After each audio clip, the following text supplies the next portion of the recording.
Hello everyone. स्वागत है आपका हमारे इस YouTube channel your MBA assistant में। आज की इस वीडियो में हम बात करेंगे कि कम्युनिकेशन प्रोसेस का मीनिंग क्या होता है और कम्युनिकेशन प्रोसेस के 7 स्टेप्स को डिस्कस करेंगे इस वीडियो में। चलिए शुरू करते हैं अपना आज का ये वीडियो। ये हैं हमारे आज के टॉपिक्स जिन पर हम डिस्कशन करेंगे। बने रहिएगा एंड तक जिससे आप कोई इंपॉर्टेंट पॉइंट मिस ना कर पाएँ। चलिए शुरू करते हैं अपनी वीडियो। सबसे पहले हम जानेंगे कि कम्युनिकेशन प्रोसेस का मीनिंग क्या होता है। कम्युनिकेशन प्रोसेस एक ऐसा एक्शन प्लान है, ऐसी सीरीज ऑफ स्टेप्स हैं जिन्हें हम फॉलो करते हैं सक्सेसफुली कम्युनिकेट करने के लिए एक दूसरे से। इसके अंदर कई सारे कंपोनेंट्स होते हैं जैसे कि sender, receiver, message, encoding, decoding, feedback. इन सारे एलिमेंट्स की हम बात करेंगे और हम जानेंगे कि हम अपने कम्युनिकेशन प्रोसेस को कैसे कंप्लीटली इफेक्टिव बना सकते हैं।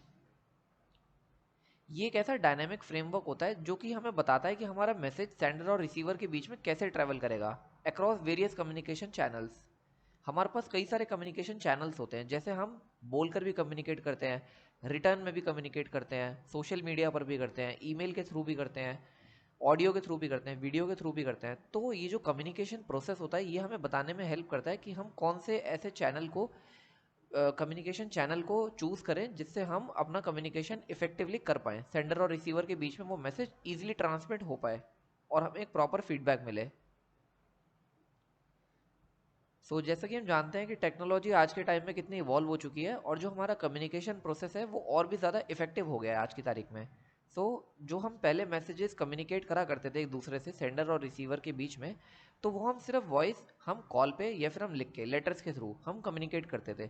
बट आज के टाइम में हम audios, videos, email, social media के थ्रू हम एक दूसरे से कम्युनिकेट कर सकते हैं। तो जो कम्युनिकेशन प्रोसेस होता है वो हमें बताता है कि जो हमारा इन्फॉर्मेशन का फ्लो होगा वो किस तरह से, किस चैनल्स के थ्रू हो पाएगा, कौन से बेस्ट वेज पॉसिबल हैं। चलिए जानते हैं कि कम्युनिकेशन प्रोसेस के स्टेप्स क्या होते हैं।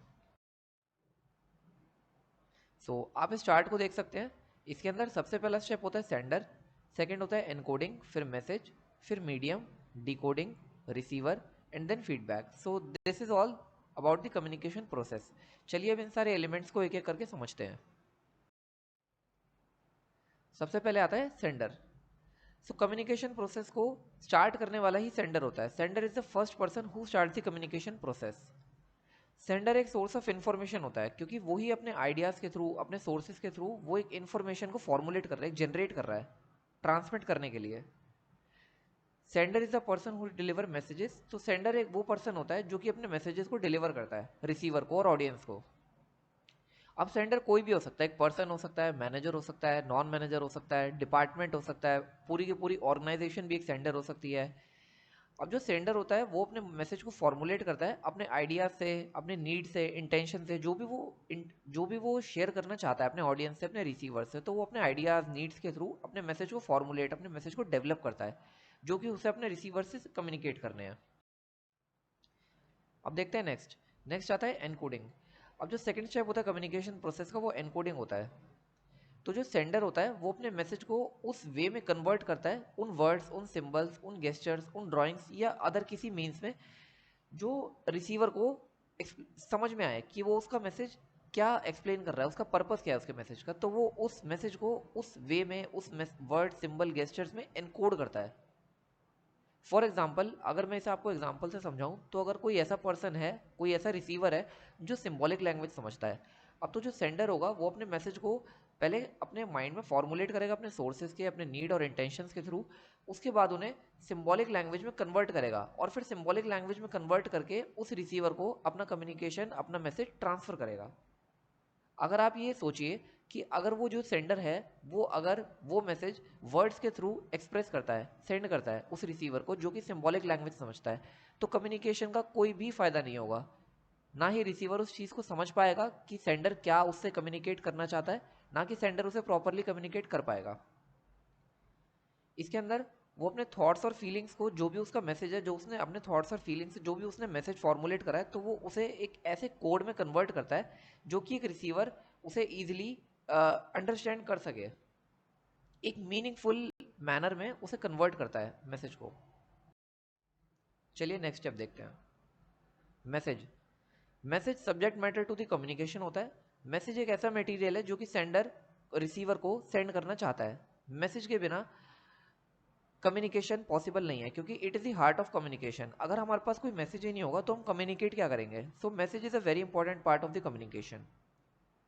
अब मैसेज के अंदर फैक्ट्स हो सकते हैं, ओपिनियंस हो सकते हैं, ideas, emotions, request, data, knowledge, suggestions, ये सारी चीज़ें मैसेज के अंदर हो सकती हैं। अब सेंडर इसके अंदर अपने views, idea, fact in terms of message वो अपने आइडियाज़ को, अपने फैक्ट्स को, इमोशंस को, नॉलेज को एक्सप्रेस करता है। या तो वो बोल कर करता है, या फिर वो लिख कर करता है, या फिर वो किसी और मीडियम के थ्रू सिंबॉलिक लैंग्वेज में भी वो कन्वर्ट कर देता है, और वो उस मैसेज को फॉर्मुलेट करता है और कम्युनिकेट करता है अपने रिसीवर्स को, ऑडियंस के साथ।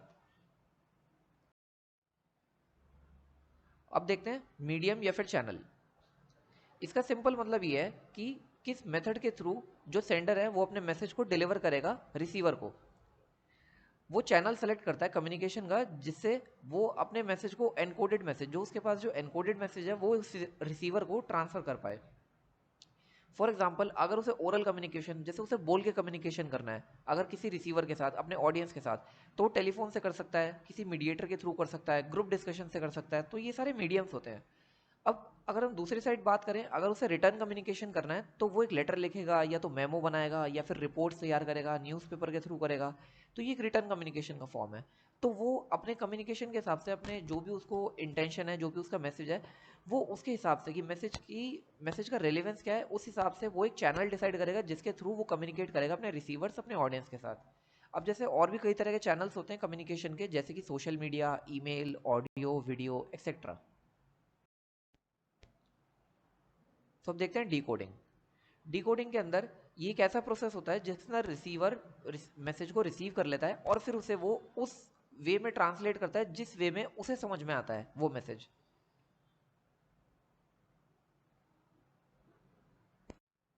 अगर जो भी मैसेज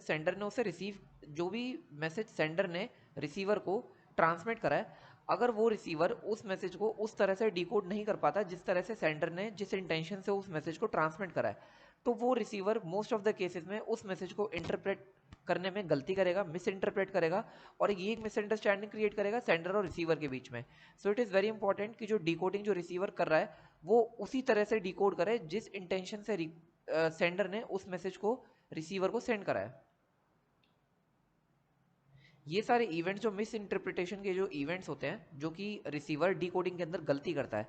कहने का मतलब है, अगर कोई सेंडर है वो अपने मैसेज को ट्रांसमिट करता है रिसीवर को एक पर्टिकुलर इंटेंशन से कि मैं अपने इस मैसेज से रिसीवर को ये बताना चाहता हूँ, और वो रिसीवर उस मैसेज को किसी गलत तरीके से इंटरप्रेट करे, उस गलत तरीके से कन्वर्ट करे, डिकोड करे, तो वो एक मिस इंटरप्रिटेशन करेगा और वो मिसअंडरस्टैंडिंग क्रिएट होगी ऑर्गेनाइजेशन के अंदर, और जो हमारा इफेक्टिव कम्युनिकेशन है वो बहुत ज़्यादा अफेक्ट होगा, और जो रिसीवर है वो उस मैसेज को अच्छे से डिकोड नहीं कर पाएगा, जिस इंटेंशन से सेंडर ने भेजा है वो उस इंटेंशन से उस मैसेज को नहीं समझ पाएगा। अब बात करते हैं रिसीवर की।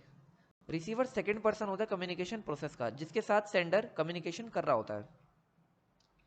ये एक ऐसा पर्सन होता है जो मैसेज को रिसीव करता है, उसे समझता है और उसके रिस्पॉन्स में नेसेसरी स्टेप्स लेता है। जैसे कि फॉर एग्जांपल, अगर कोई सेंडर है, उसने कोई ऑर्डर दिया रिसीवर को कि आप जाके ये काम करके आइए, तो जो रिसीवर होगा वो उस मैसेज को रिसीव करेगा, उसे समझेगा कि उसे क्या काम मिला है, और वो उस काम को करने के लिए जाएगा, उसके अगेंस्ट वो एक रिस्पॉन्स क्रिएट करेगा, एफर्ट करेगा। अगर हम टेक्निकल पॉइंट ऑफ व्यू से बात करें तो कम्युनिकेशन तभी कंप्लीट होगा जब वो जो रिसीवर है उस मैसेज को रिसीव करेगा और समझेगा, और जब वो उसके ऊपर अपना एक फीडबैक देगा। तो जो इफेक्टिव मैसेज होता है वो एक रिसीवर ओरिएंटेड होना चाहिए, ना कि सेंडर ओरिएंटेड।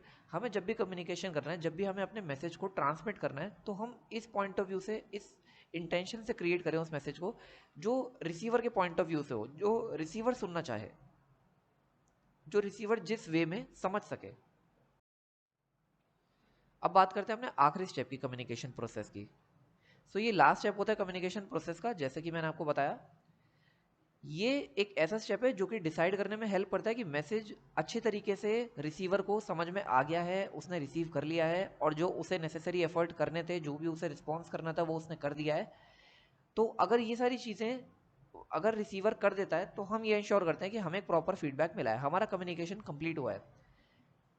जब रिसीवर एक मैसेज को, जिस इंटेंशन से हमने उस मैसेज को भेजा है, जिस इंटेंशन से हमने उस मैसेज को ट्रांसमिट करा है, अगर वो रिसीवर उस मैसेज को उसी तरह से डिकोड करता है, उसी इंटेंशन से जिस तरह से सेंडर ने भेजा है, तो वो रिस्पॉन्स भी ऑब्वियस सी बात है वो टाइम पे करेगा। अगर आपने किसी पर्सन को अगर कोई ऑर्डर दिया, किसी वेटर को कोई ऑर्डर दिया कि आप मेरे लिए XYZ डिश लेकर आइए, अगर वेटर उस चीज़ को अच्छे से समझ गया है, उसने आपकी बात सुन ली, उसने आपका मैसेज रिसीव कर लिया, तो वो क्विकली रिस्पॉन्स करेगा, वो क्विकली जाएगा किचन के अंदर और वो आपका ऑर्डर लगने के लिए दे देगा। बट अगर उसे आपके मैसेज के अंदर कोई भी कंफ्यूजन लगती है, वो आपका मैसेज नहीं समझ पाता, तो वो दोबारा से आपसे क्वेश्चन करेगा और वो रिस्पॉन्स टाइम पे नहीं दे पाएगा। वो पहले तो कंफ्यूज रहेगा कि आपने बोला क्या है। सो आपको रिस्पॉन्स भी टाइम पे मिलेगा। तो ये भी इंश्योर करेगा ये स्टेप कि आपको रिस्पॉन्स अगर टाइम पे मिला है तो आपका कम्युनिकेशन कंप्लीट हुआ है। अब कम्युनिकेशन प्रोसेस की जो सक्सेस है वो इसी पे डिपेंड करती है कि जो रिसीवर है उसने आपका मैसेज रिसीव कर लिया, उनने आपको पॉजिटिव रिस्पॉन्स दिया, जो आपको रिस्पॉन्स उससे चाहिए था उसने आपको वही रिस्पॉन्स दिया। और जो सेंडर का जो कम्युनिकेशन है वो कंप्लीट तभी होता है जब उसको फीडबैक मिल जाता है रिसीवर की साइड से। So that's it all for today. अगर आपको हमारा वीडियो अच्छा लगा हो तो आप चैनल को लाइक कर सकते हैं, वीडियो को लाइक कर सकते हैं, सब्सक्राइब कर सकते हैं हमारे चैनल को, और कमेंट कर सकते हैं अगर आपको कोई भी इशू हो तो। Thanks for watching our video.